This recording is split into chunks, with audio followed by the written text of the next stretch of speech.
चलिए आज बात करते हैं साइंस के एक सबसे शानदार टूल के बारे में जिसे हम सब मॉडर्न पीरियोडिक टेबल के नाम से जानते हैं। तो आज हम क्या क्या देखने वाले हैं। सबसे पहले तो ये समझेंगे कि आखिर इतने सारे एलिमेंट्स को एक साथ समझना इतना मुश्किल क्यों था। फिर उस एक ब्रिलियंट आइडिया की बात करेंगे जिसने सारी उलझन सुलझा दी। इसके बाद इस टेबल के नक्शे को घूमेंगे, इसके पीछे का लॉजिक समझेंगे और आखिर में ये भी देखेंगे कि ये टेबल कैसे एक तरह से भविष्यवाणी कर सकती है। अच्छा, तो शुरुआत करते हैं उस सबसे बड़ी चुनौती से जो साइंटिस्ट्स के सामने थी। जरा सोचिए, हमारे पास कुल 118 जाने पहचाने एलिमेंट्स हैं और कमाल की बात पता है क्या है, इनमें से हर एक की अपनी अलग शख्सियत है, अपनी अलग पहचान, अपना अलग बर्ताव। अब इन सबको एक साथ पढ़ने की कोशिश करना, जानते हैं कैसा है? ये वैसा ही है जैसे किसी बहुत बड़े कबाड़ के ढेर को समझने की कोशिश करना। जब तक आप प्लास्टिक, कागज और कांच को अलग अलग छांट नहीं लेते, तब तक वो सिर्फ एक ढेर है। बस एलिमेंट्स के साथ भी बिल्कुल यही हाल था। और फिर इस पूरी कहानी में एंट्री होती है एक साइंटिस्ट की, हेनरी मोज़ले, और उनका एक आइडिया, बस एक आइडिया, इस पूरी उलझन को सुलझा देता है। उन्होंने एक बहुत ही गहरी बात पता लगाई कि हर एलिमेंट की जो असली पहचान है, उसका जो आधार कार्ड है, वो है उसका एटॉमिक नंबर। मतलब उसके एटम के बिल्कुल सेंटर में, न्यूक्लियस में कितने प्रोटॉन्स हैं, यही है उसकी यूनिक आइडेंटिटी। तो उनका लॉजिक बड़ा सीधा साधा था। उन्होंने कहा, एक काम करते हैं, सारे एलिमेंट्स को उनके एटॉमिक नंबर के हिसाब से एक लाइन में खड़ा कर देते हैं, बढ़ते हुए क्रम में।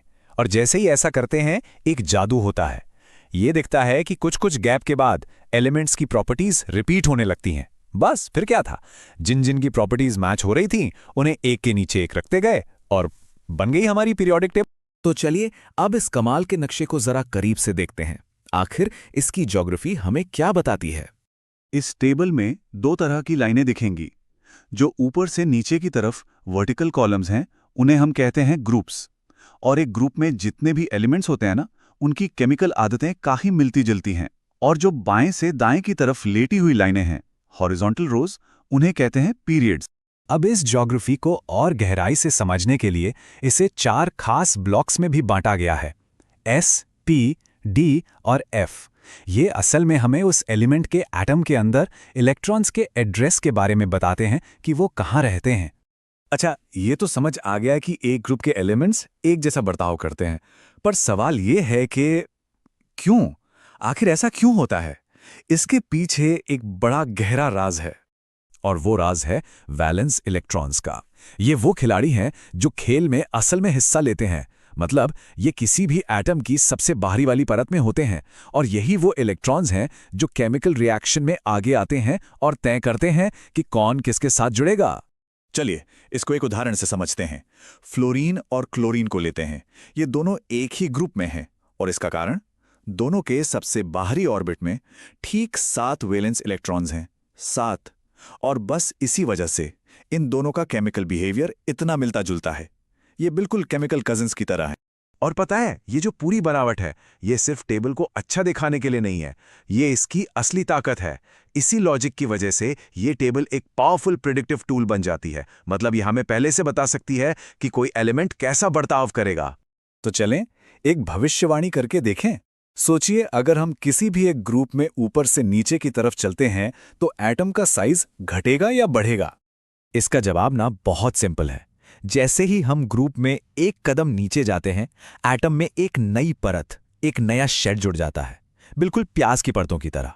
तो जाहिर है, जितनी ज्यादा परतें उतना ही बड़ा साइज, तो एटम बड़ा होता जाता है। ओके, तो ग्रुप में नीचे जाने पर साइज बढ़ता है, ये तो क्लियर हो गया। अब एक और सवाल, अगर हम ग्रुप की जगह पीरियड में चलें, मतलब बाएं से दाएं, तो क्या होगा?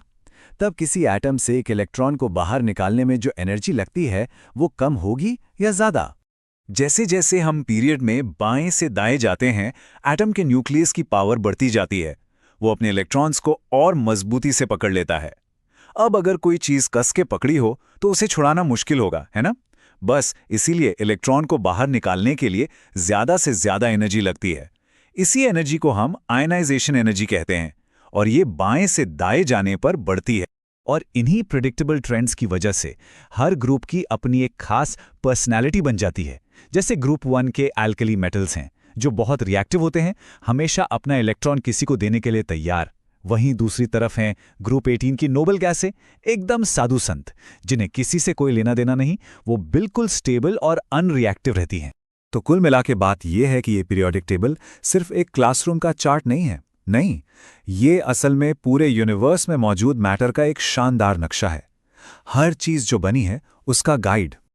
और ये नक्शा हमें सिर्फ ये नहीं बताता कि हम क्या क्या जानते हैं, ये हमें ये सोचने पर भी मजबूर करता है कि अभी और क्या खोजना बाकी है, कौन से नए एलिमेंट्स हैं जो अभी तक मिले नहीं, और जब वो मिलेंगे तो इस खूबसूरत नक्शे में उनकी जगह कहाँ होगी।